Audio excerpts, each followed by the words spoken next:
الحمدللہ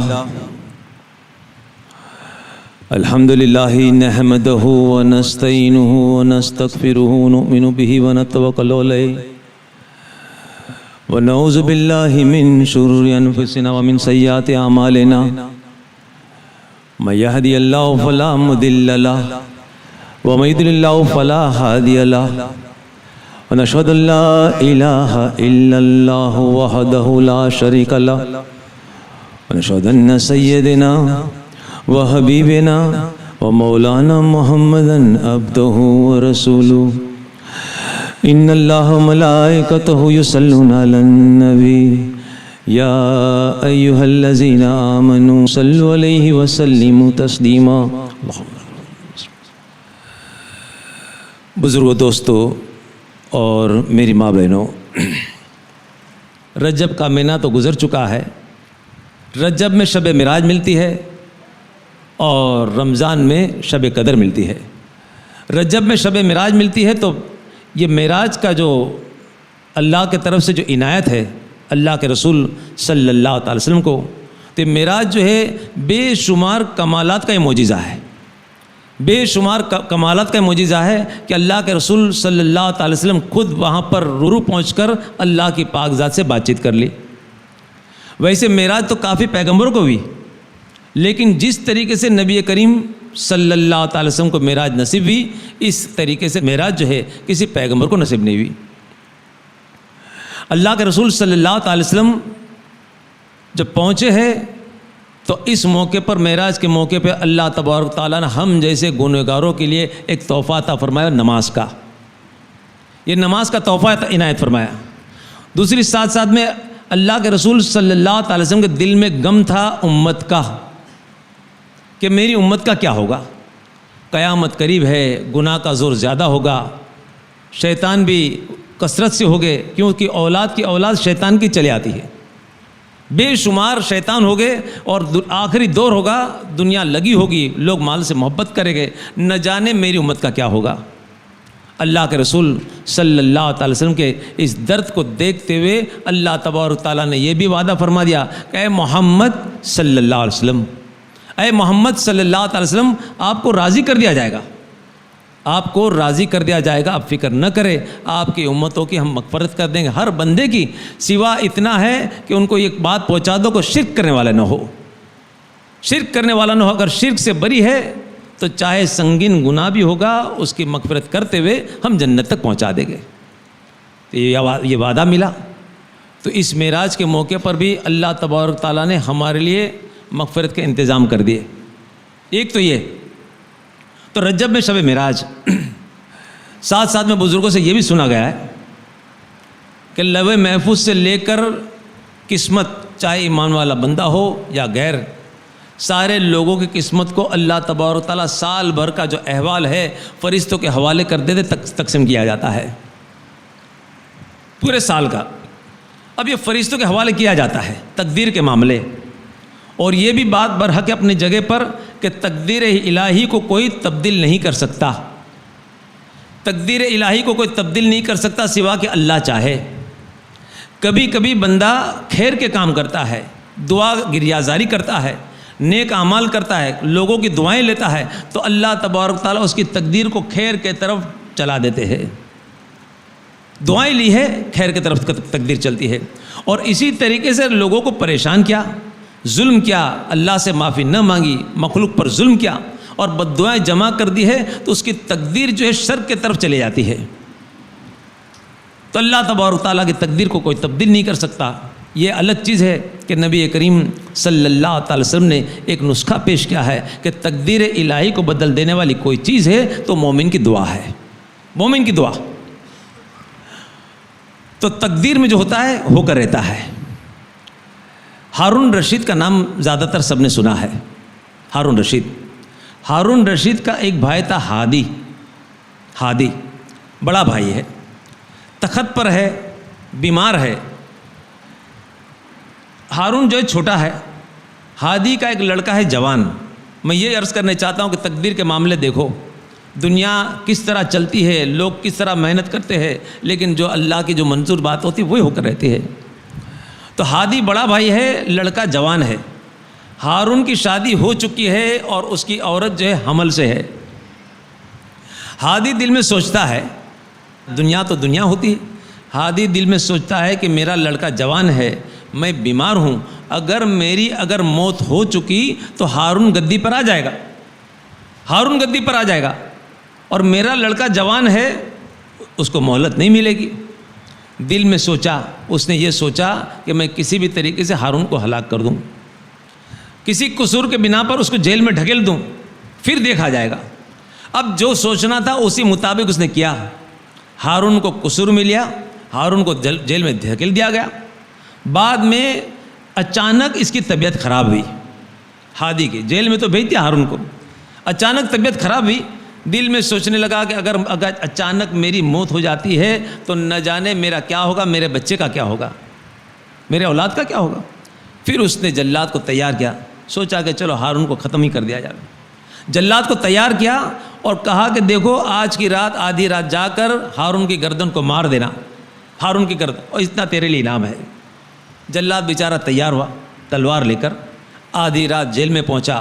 جب جا کر آدھی رات میں جا کر جب دیکھا ہے تو ہارون کل کا ہونے والا بادشاہ جو ہے جیل کی چٹان پر سویا ہے، جیل کی چٹان پر سویا ہے۔ تلوار تو اٹھائی، لیکن تلوار اٹھانے پر دل میں سوچتا ہے کہ کل کا بننے والا بادشاہ، اور اس کو میں قتل کر دوں۔ رحم آیا کہ بادشاہ ہونے کے باوجود جیل کی چٹان پر سویا ہے۔ دل میں درد پیدا ہوا، دل میں خدا کا خوف پیدا ہوا کہ اللہ کو میں کیا جواب دوں گا۔ تلوار میان میں ڈالی، واپس آ گیا۔ دوسرے دن ہادی نے پوچھا کیا ہوا، تو کہا کہ اس طریقے سے ہوا۔ تو کہا کہ ٹھیک ہے، کل کے دن تجھے مہلت دی جاتی ہے، اگر ہارون کی گردن الگ نہ ہوئی تو کسی بھی قصور کے ماتحت تیری گردن کو الگ کر دی جائے گی، تیری گردن کو الگ کر دی جائے گی۔ اب بیچارہ یہ تھے بال بچے والا، ڈرنے لگا کہ نہ جانے اگر اس طریقے سے ہو چکا تو میرے چھوٹے چھوٹے بچے، میرے بچوں کا کیا ہوگا، میرے بچوں کا کیا ہوگا۔ دوسرے دن تلوار لے کر جیل میں گیا اور دل میں اللہ سے دعا کرتا ہے کہ اللہ میرے معصوم بچے ہیں، میری جان پر خطرہ آ چکا ہے، اس لیے میں یہ کام کو کر رہا ہوں۔ اے اللہ اگر مجھ سے اگر خطا ہو جائے تو میری اس خطا پر تو پکڑ مت کرنا، میں بھی مجبور ہو، میرے بچے چھوٹے ہیں۔ تلوار یہ لے کر نکلا ہے، جیل میں جب پہنچا ہے آدھے راستے پر پہنچا، دیکھو قدرت کا نظام، آدھے راستے پر پہنچا اور اچانک محل میں آواز شور کی آنا شروع ہو گئی، بما بم کی آواز محل میں آنا شروع ہو گئی۔ جلدی سے نکلا باہر کہ اگر گردن مار دیتا ہوں تو خون کی سزا مجھ پر ہو جائے گی، کیا ہوا نہ جانے کیا ہوا۔ باہر نکل کر جب پوچھا، تلاش کی، باہر نکل کر جب پوچھنے لگا کہ کیا ہوا بھائی، کیوں بما بم ہے، بما بم کیوں ہے، بما بم کا پوچھا تو کیا معلوم نہیں آپ کو کیا ہوا، تو کیا ہوا، تو کہا کہ ہادی کی موت ہو گئی، ہادی کی موت ہو گئی۔ اچانک بیماری تو تھی اور اتنا زبردست اٹیک ہو چکا اس پر بیماری کا کہ اس کی موت ہو چکی۔ اسی وقت جلدی سے بھاگا جیل میں، اسی وقت سر سجدے میں ڈال کر اللہ کا شکر ادا کرتا ہے کہ اللہ آج کے دن تو نے میرے بڑی خطا سے، بڑے ظلم سے تو نے میری حفاظت کر دی، یہ اچھا ہوا کہ تو نے موت کو اس کو حوالے کر دا، ورنہ قیامت کے روز میں تجھ کو جواب کیا دیتا۔ جیل میں گیا، جلدی سے ہارون کو اٹھایا، کندھے پہ بٹھایا اور کہنے لگا کہ چلو بادشاہ سلامت، آپ کے تخت پر بیٹھنے کا وقت آ چکا ہے۔ ہارون کو کندھے پر بٹھایا، جلدی سے رفتار سے تخت پر بٹھا کر کہتا ہے دیکھو اللہ تبارک و تعالیٰ نے تم پر کرم کر دیا، آج یہ جگہ تمہاری ہے اور اس سلطنت کو تمہارے باغ ڈور تمہارے ہاتھ میں ہے۔ یہ تو بیٹھ چکا، سلطنت کے نظام سنبھالنے تھے، لوگوں سے بات چیت شروع ہو گئی، کیا کرنا اور کیا نہیں کرنا۔ یہ بات چیت چل رہی، اتنے میں تو ایک قاصد نے آ کر بشارت دے دی ہارون کو، ہارون کو بشارت دی کہ بادشاہ سلامت، اللہ تعالیٰ آپ کو عزت عطا فرمائے۔ آپ کو بشارت سنا دی جاتی ہے کہ اللہ نے جو آپ کی عورت حمل سے تھی، اللہ نے آج آپ کے یہاں پر اولاد عطا فرمائی، اللہ نے آپ کے یہاں پر آج اولاد عطا فرمائی، اور اولاد میں بھی اللہ نے آپ کو آپ کے یہاں پر لڑکا عنایت فرمایا۔ تو یہ اللہ کا نظام۔ ہادی چاہتا تھا کہ اپنی کمزور تدبیر سے تقدیر کو تبدیل کرنا چاہا، لیکن سب کچھ کرنے پر ہوا وہی جو قدرت کو منظور تھا، قدرت کو منظور تھا۔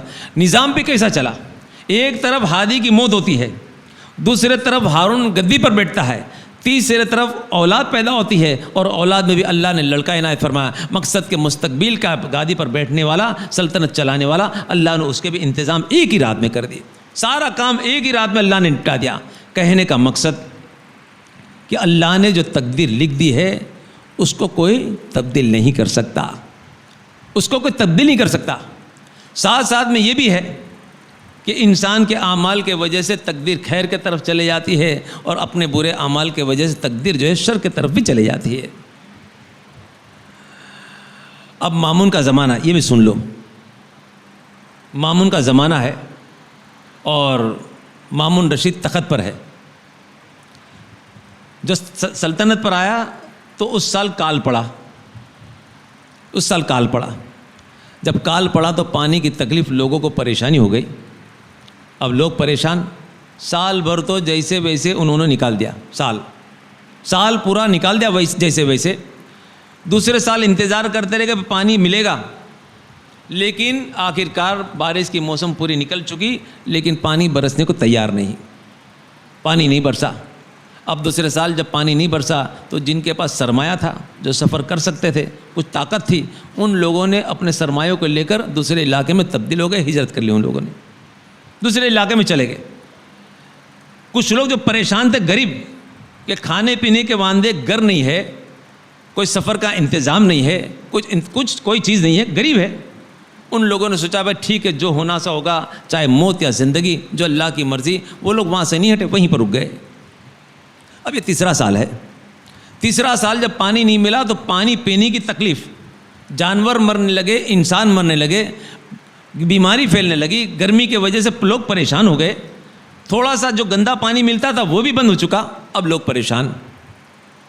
لاشیں جب گرنے لگی اولاد کی، بیماری کی وجہ سے اور پانی کی قلت کی وجہ سے، تو 3-4 بچوں کی جب موت ہوئی تو ماں باپ نے کیا کیا، اپنی اولاد کو اٹھا کر جا کر دربار میں پیش کر دیا، مامون کے دربار میں پیش کر دیا کہ دیکھو یہ حالت ہے، بادشاہ سلامت بتاؤ کہ ہم کیا کریں۔ آخرکار یہ سب دیکھا منظر تو پریشان ہو گیا مامون نے یہ منظر کو دیکھ کر پریشان ہو گیا، جواب نہ دے سکا، صرف آنکھوں میں تھوڑے آنسو تھے اور مطلب آنسو کے ذریعے سے جواب دے دیا کہ میں مجبور ہوں، یہاں پر کچھ نہیں کر سکتا میں۔ اب رات ہو چکی، صبح بچوں کی لاش دیکھ کر اس کا دماغ جو ہے کرکرا ہو چکا تھا، پریشان، اب کیا کروں؟ اللہ کے سامنے روتے رہا آدھی رات تک۔ آدھی رات کے بعد جب بستر پر آیا تو بیچارہ غلام بھی تھک چکا تھا، غلام آدھی رات تک انتظار کرتے رہا، پھر پنکھا جلنا شروع کیا۔ پنکھا جلنے کے بعد کافی دیر تک پنکھا جلتے رہا، لیکن آنکھ سکون پانے کو تیار نہیں، آنکھ بند ہونے کو تیار نہیں۔ آخر کا غلام نے بھی دیکھا کہ بادشاہ مامون جو پریشان ہے، اب یہ غلام جو ہے بزرگوں کی خدمت میں بیٹھنے والا تھا، کافی اچھی باتیں اس نے سیکھ لی تھی۔ غلام نے کہا کہ بادشاہ سلامت، میں ایک قصہ بولنا چاہتا ہوں، ایک قصہ سن لو، ہو سکتا ہے کہ اللہ تبارک تعالیٰ اس قصے کے ذریعے سے تم کو سکون پہنچا دے۔ کہا کہ کیا ہے؟ کہا کہ دیکھو، ایک حکایت پیش کی اس نے، حکایت۔ کہا کہ ایک جنگل تھا، وہاں پر شیر تھا، ایک جنگل میں شیر تھا اور کافی جانور تھے۔ شیر کے قریب ایک سسے کی مادہ وہ رہتی تھی، شیر کے قریب غار کے پاس سسے کی مادہ تھی، وہ رہتی تھی، اور ایک معصوم بچہ چھوٹا سا، یہ وہاں رہتے تھے۔ ایک دن سسے کی مادہ کے دل میں یہ خیال پیدا ہوا کہ قریب کے جنگل میں میرے رشتہ دار رہتے ہیں، تو کم سے کم ایک بار میں ان کی ملاقات تو کر لوں، دل میں سوچا۔ لیکن پھر سوچتی کہ میرا معصوم بچہ، اس کو کہاں رکھوں؟ آخرکار تلاش کرتے کرتے دل میں یہ بات پیدا ہوئی کہ شیر جو ہے دل کا اچھا ہے، جنگل کا راجا ہے، اور اس سے بڑھ کے میرے بچے کی کون حفاظت کرے گا؟ دل کا اچھا شیر ہے۔ اب اسی نیت سے وہ شیر کے پاس گئی اور اپنی بات کو پیش کی کہ اس طریقے سے ہے۔ شیر نے کہا کہ کوئی بات نہیں، تیرے بچے کو سمجھا دے، جب تک میں غار میں ہوں کونے میں جا کر بیٹھ جاوے، جب تک میں غار میں ہوں کونے میں بیٹھ جاوے، جب میں شکار کو نکلوں گا تو پیٹھ پر سوار ہو جاوے، جب شکار کر کے واپس آؤں گا تو اسے کہو کہ بھائی جا کے پھر کونے میں بیٹھ جاوے۔ وہ بچے کو بیچارے کو سمجھا دیا کہ بھائی دیکھ، کونے میں بیٹھنا، باہر مت نکلنا، جب شکار پہ جاوے تو پیٹھ پہ سوار ہو جانا۔ اب بچے کو بات مادہ نے سمجھا دی۔ اب مادہ تو چلے گئی، غار میں شیر اور یہ بیچارہ بچہ چھوٹا معصوم کونے میں، نصیحت کی ضرورت نہ پڑی، شیر کو دیکھتے خود بخود ڈرنے لگا اور کونے میں جا کے بیٹھ جاتا تھا بیچارہ۔ اب جب شکار کے لیے شیر چلتا تو بچہ سوار ہو جاتا،